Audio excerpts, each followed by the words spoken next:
just different times of difficulty that you've gone through in your life. Uh, this would be true for people outside of Christ, possibly as well. But I want you to think about your Christian life and difficulties you've gone through. What have been some of the keys of getting you through that time of difficulty? Uh, you could say, and I think all of us here would say, well, God did that. God got me through, and that's true.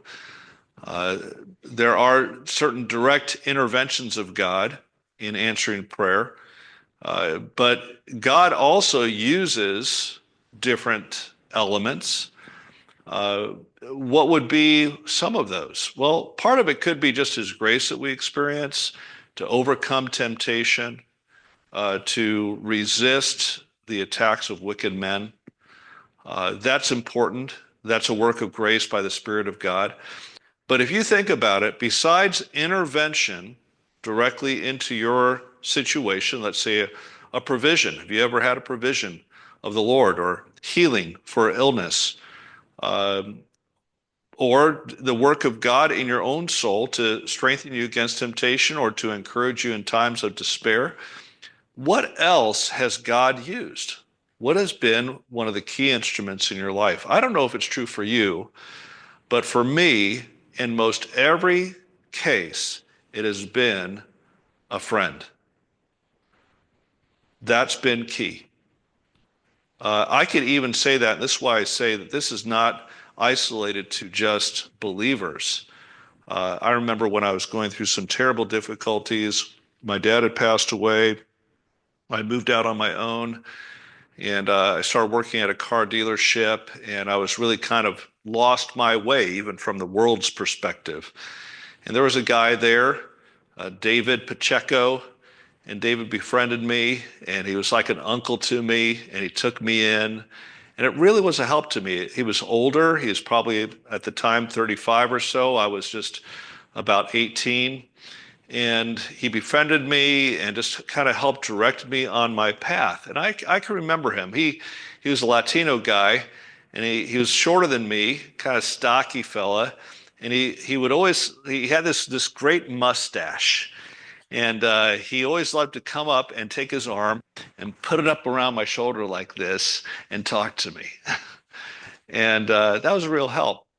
You know, since I came to Christ, friends have played even a more significant role in my life. And certainly, you know, you can think about if you're married, your spouse, and your spouse should play that role in your life. And that most definitely is true for me. But that can also be true of other people besides your spouse and how they help us through difficult times. That was the case with David. When we look at David and his difficulties, think through all the different trials that he went through. What would be some of the more great or difficult trials that David went through throughout his lifetime? I think that part of that, or one of the most intense times, was earlier on when Saul was hunting him down to kill him. I mean, here's the king of the land, if you could just imagine it. I mean, this is the head of the entire nation. He has all the armies at his disposal, and he's using them. And along the way, he is going to try time and time again to have David killed. And he's going to pursue David. And that would be very challenging. Here you are, just one person in an entire kingdom, not knowing where you're going to go, not knowing what you're going to do, and this massive power force against you to try to take your life, to snuff you out. Well, during that time, there were certain things for David that we could glean from. I'm here in 1 Samuel chapter 19, and I read through this and I picked out a few things that happened here in the text. There certainly is the grace of God to avoid the dangers of godless or wicked men. That's within the text, and that's going to play out a little bit later in his life. But he did fail at the end of the chapter where he starts acting like a fool when he's seeking to flee from Saul. And it says there in the text, that he stripped off his, oh, I'm sorry, not in that text. It's later on in maybe in chapter 20 or 21, where he acts like a fool. He lets the spittle come down his face. And, we could have grace to overcome temptations, to result to fleshly means, to respond properly to suffering in our lives. But the key within all of this is this man, Jonathan. It's his friend. Where would David have been without Jonathan? You say, well, God would have given him grace. Well, God did give him grace through his friend. His friend played a key role, and he was proactive, and he was seeking after how to be a good friend to this man, David. And that's really what I want to look at. I want to consider the matter of growing as a friend. Do you think that you could do that? Are you the friend that you could be tomorrow to somebody? Even in studying this text today, something came to mind, and I took opportunity to put it right into action and to proactively work towards being a better friend to someone. What kind of friend are you? Most of us look at this as a passive thing, but if you consider it within Scripture and how this relates to our connection with one another, if I was to ask you, what's your relationship to one another here in the body? We have people online. Usually we have more people online than we do in the room. What's our connection in the room, online? What's our connection to one another in this body? How would you describe it? You say, well, we're a family. Well, that's great. And I agree with that. We are a family. We are brothers and sisters in Christ. Absolutely. But, there's something even deeper than that. Or I should say, there's something very deep that Christ speaks of when he talks about the fact that we are his friends. And I think that the idea of what we consider to be a friend goes deeper than a brother or sister. It goes very deep. And we're going to talk about that here in just a minute. There's an article called The Science of Why Friendship Keeps Us Healthy by the American Psychological Association. Now, just so you know, this is not a theological seminary, right? But the world, the scientific community understands the importance of friendship. Listen to what they point out. A review of 38 studies found that adult friendships, especially high quality ones, and I would like to ask a question what that means. What is a high quality friendship? In other words, it's not just surface level, right? It's deeper. That provides social support and companionship, significantly predict well-being, and can protect against mental health issues such as depression and anxiety. And those benefits persist across the lifespan.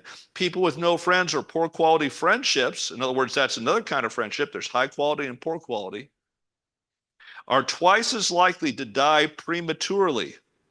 According to Holt-Lundsted's meta-analysis of more than 308,000 people, a risk factor even greater than the effects of smoking 20 cigarettes a day. Poor friendships, poor quality friendships have a greater damage on your health, or no friendships have a greater damage on your health than if you were to smoke 20 cigarettes a day. Before my mom finally stopped because of health reasons or whatever, she had highly regretted taking up smoking when she was younger. And she got older in life. It really started to wreak havoc on her health. And I don't know what finally, really was the final factor in her passing away. It was a heart issue. But I know smoking can have a great significance, especially after years and years, literally decades of smoking. How did that destroy her health? Her heart, her circulatory system, her lungs. So much. Poor quality friendships or no friendships is worse on your health. That's pretty amazing. Now listen to another article, Friendships, the title here, Friendships Enrich Your Life and Improve Your Health. This is by the Mayo Clinic. So if you don't like the American Psychological Society, how about the Mayo Clinic, right? Do you know anybody that's ever been to the Mayo Clinic? Are they pretty much a standard, the highest standard in healthcare, maybe next to or with Vanderbilt? I mean, this is like high-end medicine. And this is what they write. Good friends are good for your health. Friends can help you create good times and support you during bad times. Isn't that what Jonathan did with David? Okay, that was important, and it was a grace of God. Friends help keep you from feeling alone. Did David feel isolated? What do you think about that? You read through the Psalms. Was he isolated? Absolutely. But friends help you with that. And then he says, or they write this, friends can raise your sense of connection, belonging, and purpose. In other words, how does somebody function if they lose purpose in life? Friendship has a role in understanding and grasping our purpose in life. Now, you might say, well, I know my purpose in Christ. And that's absolutely true. But is it not interconnected with people in some way? And the deeper the way, the deeper the fulfillment of that purpose. Boost your happiness. This is another one. Boost your happiness and lower your stress. How bad are stress-related illnesses in our culture? They're tremendous. What happened when COVID came and connections were halted immediately? How many people took their lives or had terrible problems with stress because they could no longer connect with their friends? That was worse than the pandemic, possibly. It was terrible, and it was across the board. It wasn't only in our nation, it was globally this was happening. And it was a crisis. And it's still being felt to this day. In fact, since we came here to the church, there was one time, a Sunday morning, Sunday school, a lady came in through that door. She came in and she was absolutely committed that she needed to come to church again because she had not been to church since COVID. Well, maybe she had other support, maybe at home, maybe with other friends, but some people, this is their support network. This is the center of their friendship. What kind of damage can that cause, especially prolonged over several years? That would have been maybe, 2 or 3 years into it. Improve your self-confidence and feelings of self-worth, help you cope through hard times. And they give some examples, exactly what Jonathan did for David.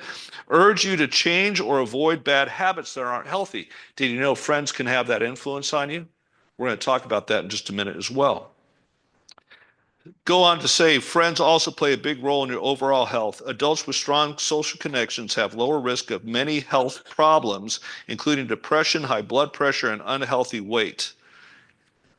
In fact, studies have found that older adults who have close friends and healthy social supports are likely to live longer than do their peers who have fewer friends. Have I made enough of a case to try to give ourselves to being better friends? I'm not even encouraging at this point that you seek out a friend for yourself. What I'm trying to encourage is the attitude from us to be better friends to those around us, right? And we're going to talk some more how that works.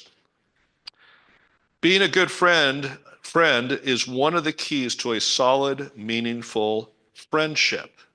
That may seem so simple, but it really is much more profound.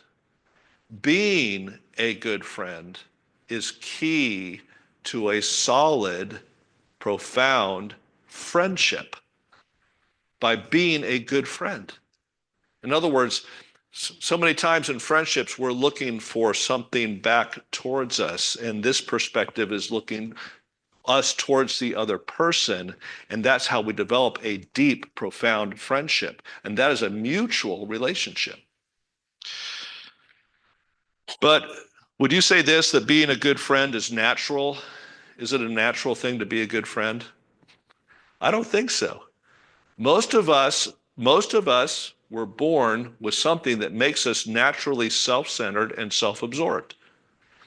And lots of times in friendships, the problem is that we're looking for what we can get rather than how God can make instruments of us, of His grace in being a friend towards other people. We're looking for how certain needs in us can be met.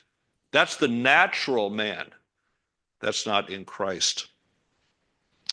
We can grow in being a good friend, but we must work at it, and Scripture gives us lots of help. We're going to extract some things here out of 1 Samuel 19 through 21.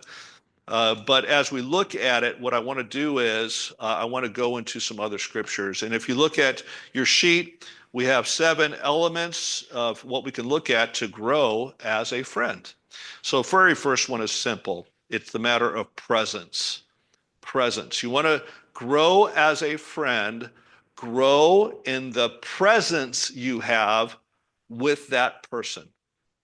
That is key. Matthew 26:38. Then saith he unto them, my soul, Jesus speaking, my soul is exceeding sorrowful, even unto death. Tarry ye here and watch with me. Jesus is saying that. I don't think I'm extracting out of that Jesus wanted them to be with him. I think that is what he's saying. He took his 3 closest and he wanted them to be with him.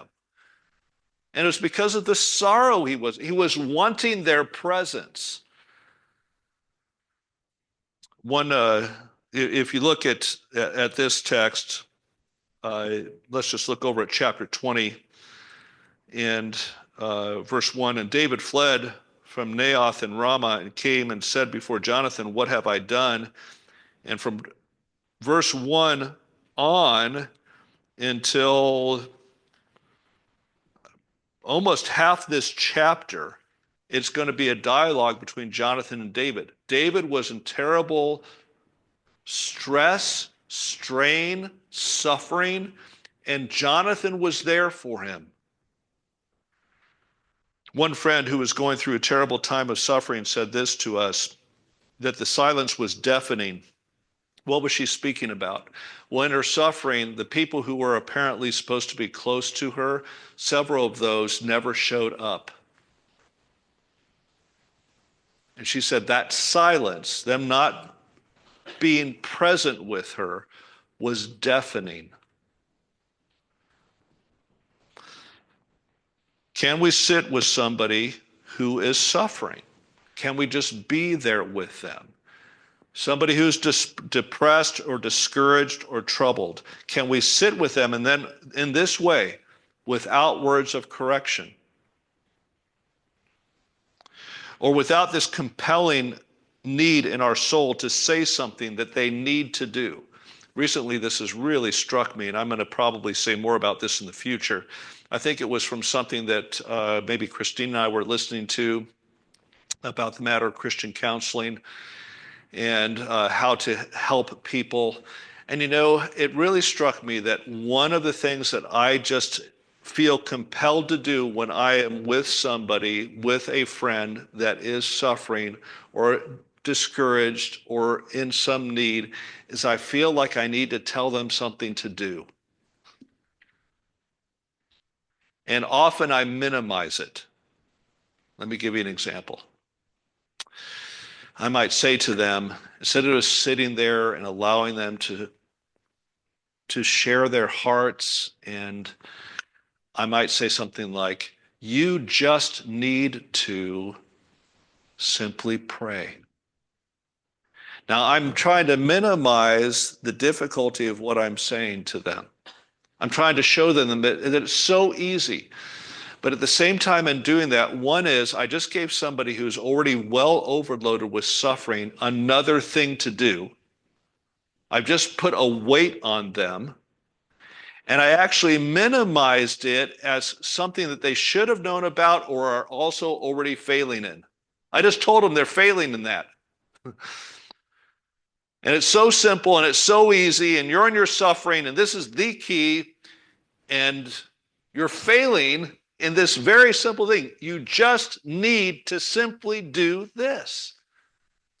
And it really can leave people more defeated or more anxious and more weighed down. What we need to do is we need to give them our presence. I loved overseas in Cameroon that This was a practice when people were going through grieving, is that you would just come and sit with them. You didn't need to say a single thing. You were coming to be with your friend. They were grieving.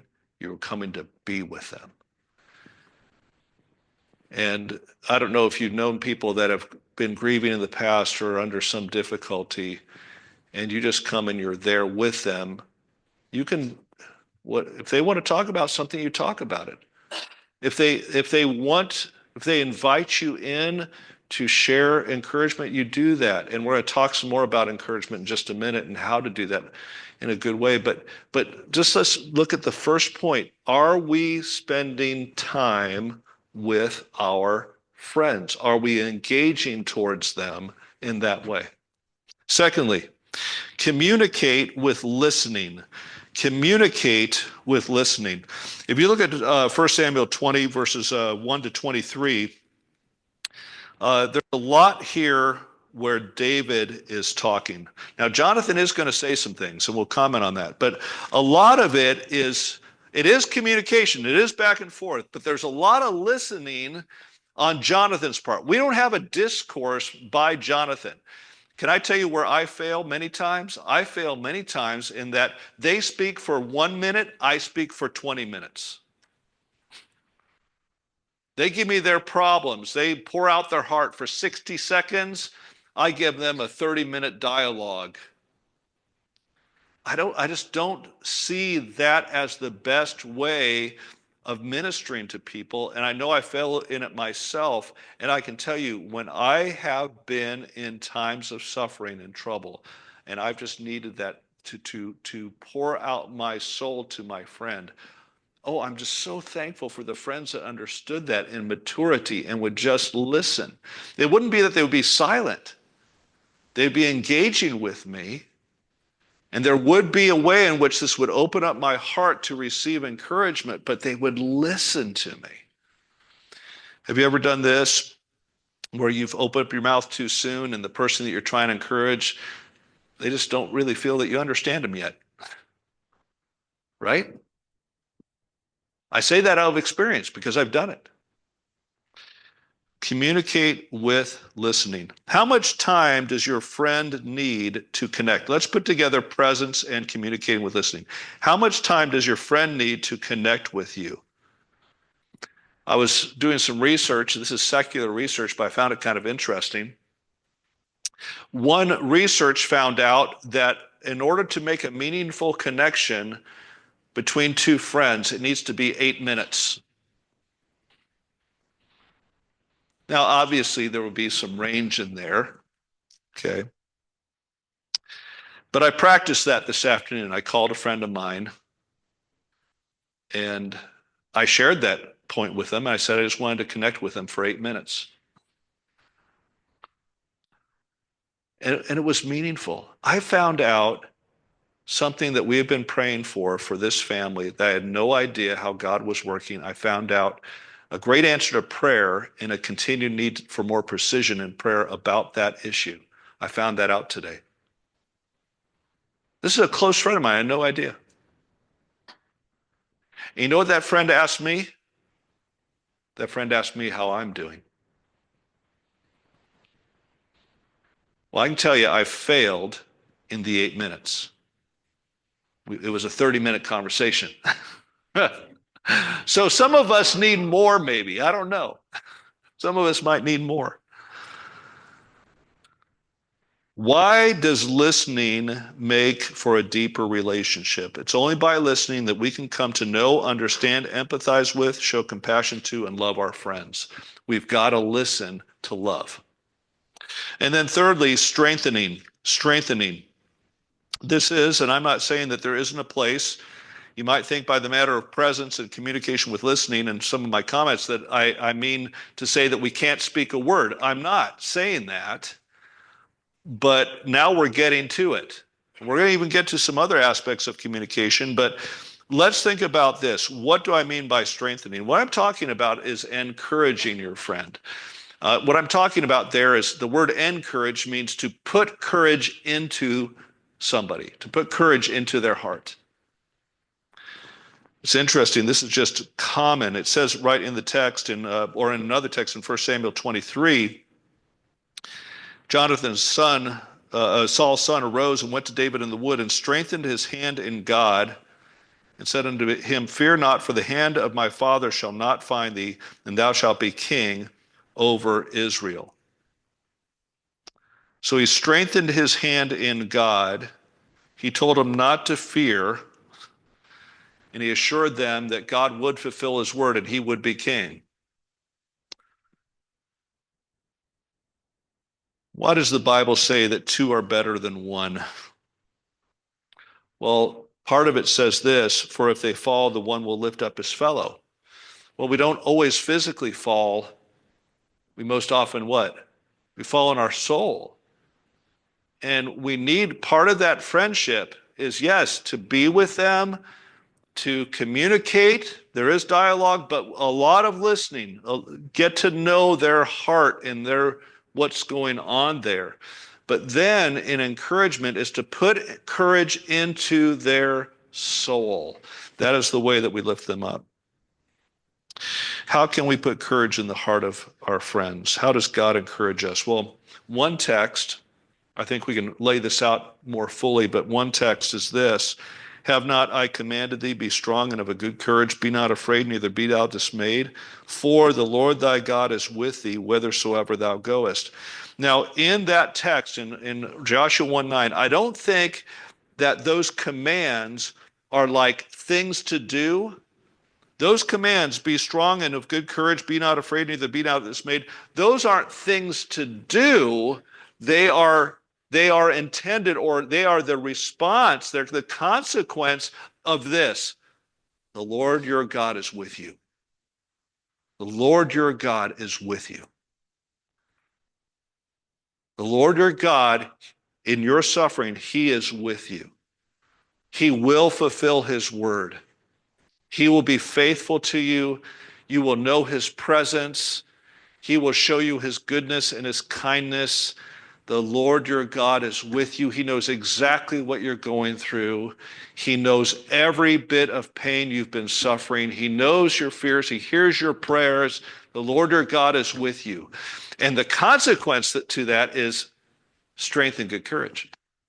That's the consequence. It's not like a command like thou shalt not murder. It's not like that.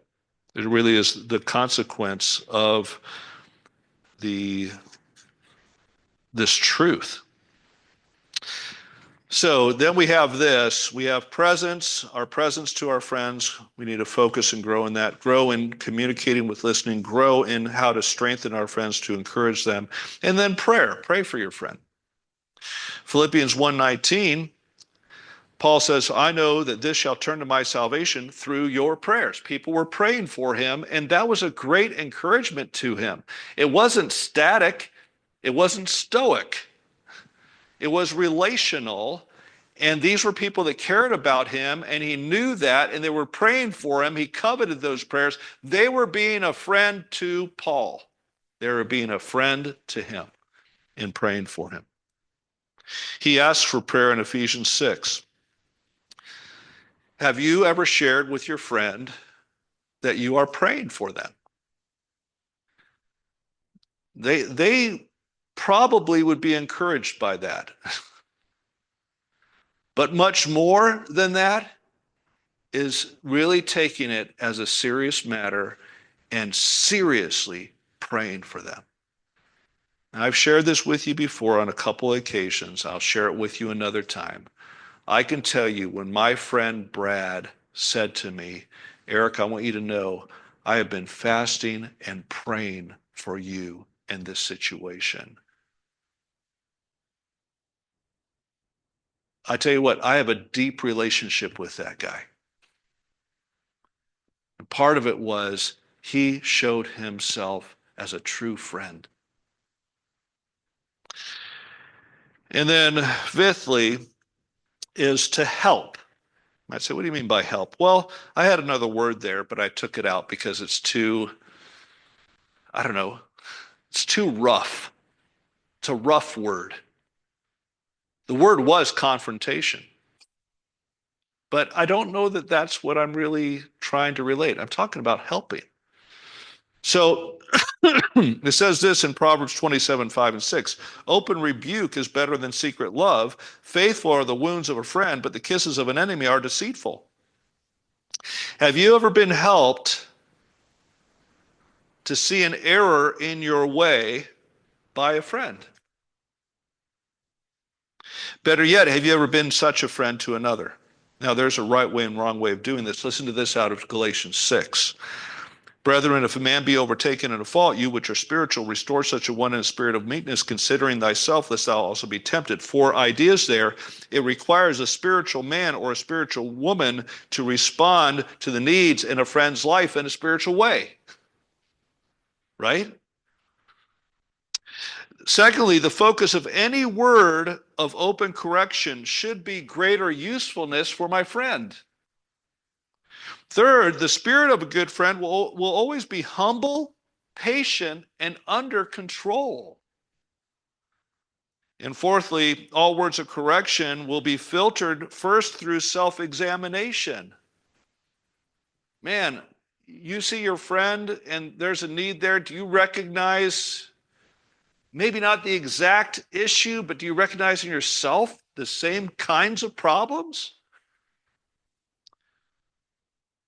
I just want to read something that I put down here, and I feel like it might get us from the place of confrontation to help in respect to friends. Think of somebody that you have a deep friendship with, okay? I'd like to suggest to you that most likely, if you have a deep friendship with that person, all the time you have been confronting one another. But that's too harsh of a word. All the time you've been helping one another. Same intent, same idea. And here's the thought. Most of the time in the right kind of friendship, and by the right kind of friend, correction is occurring all the time. All the time. Unless it's a severe problem, the correction is one of the blessings, one of the great, in other words, it isn't like it's a thing of constant shame in the friendship. It's that this corrective help that's occurring between deep friends all the time is one of the tremendous blessings of that kind of friendship. It's tremendous. It brings value to the time spent. Most correction between dear friends doesn't hurt or sting, but it helps by imparting knowledge, understanding, and a better course of direction. In such a friendship and with such friends, integrated into the friendship are words that indicate that correction's taking place all the time. You know that correction's taking place because you hear the responses from one friend to the other. Things like, oh, that's true.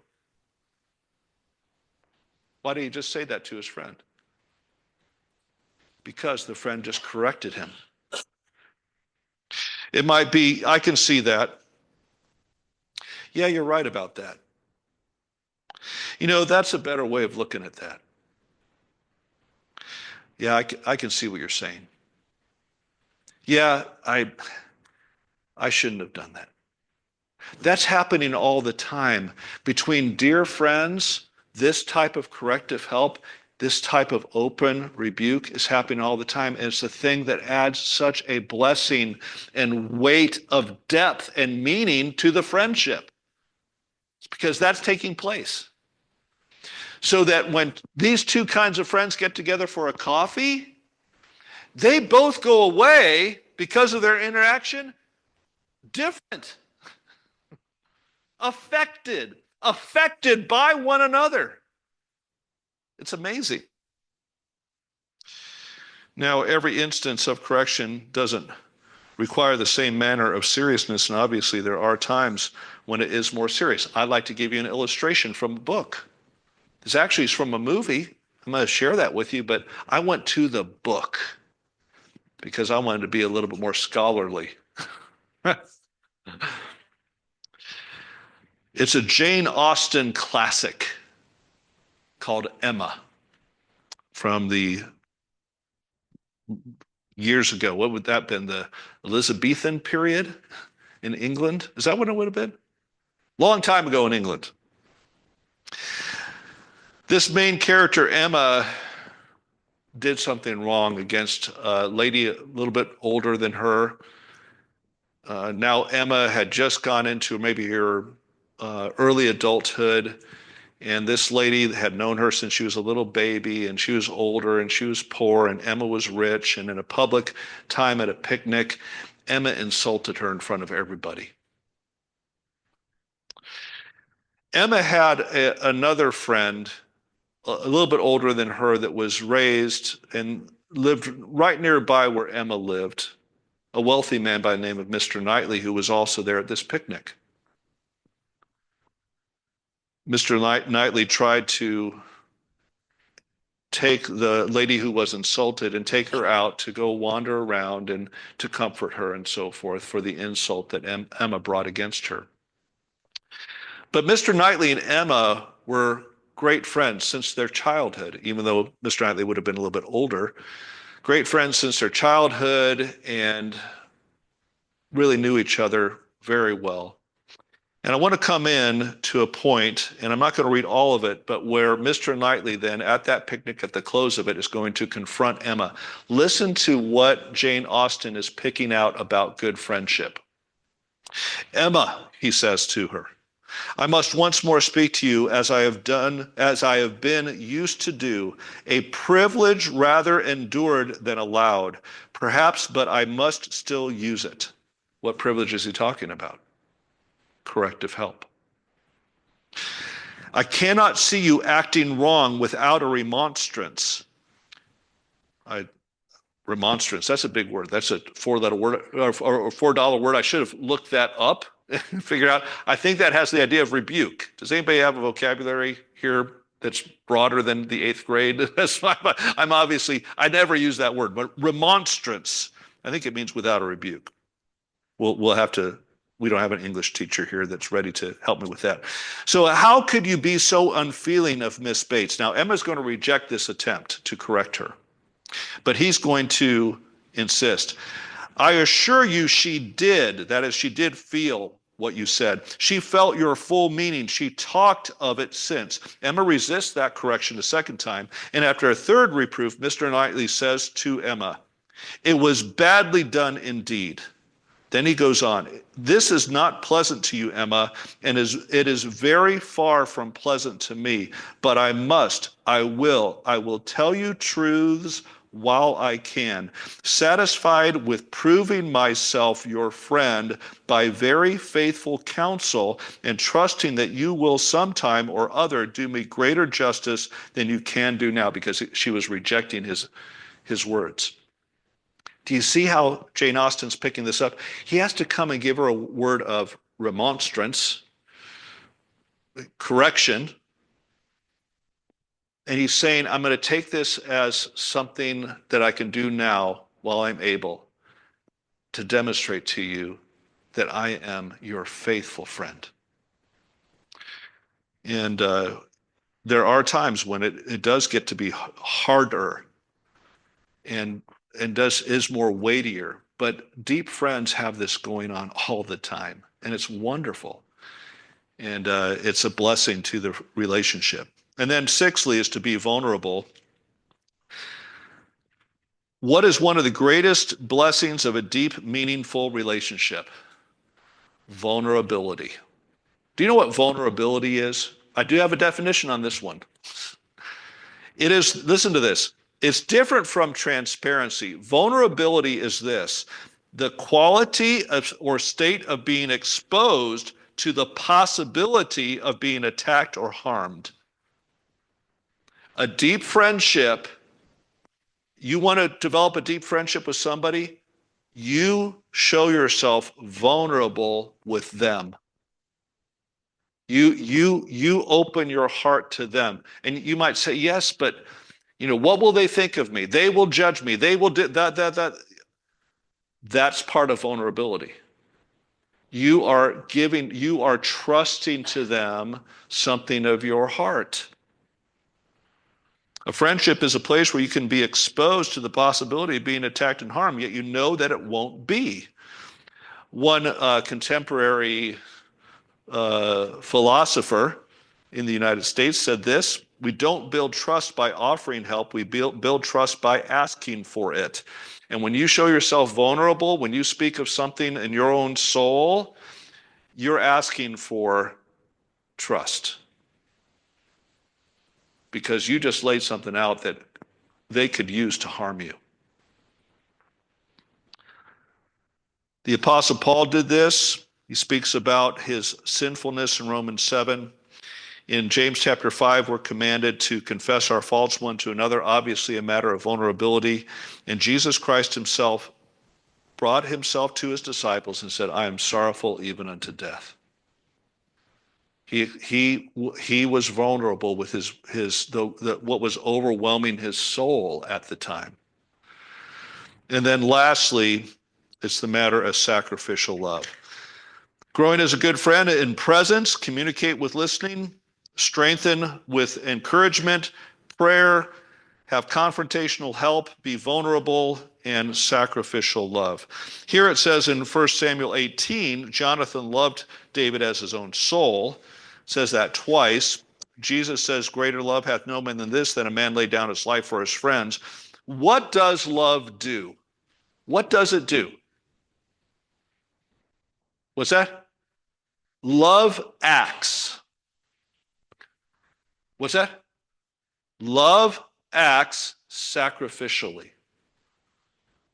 Okay. Love does everything it can. In other words, it does up to where it's my life.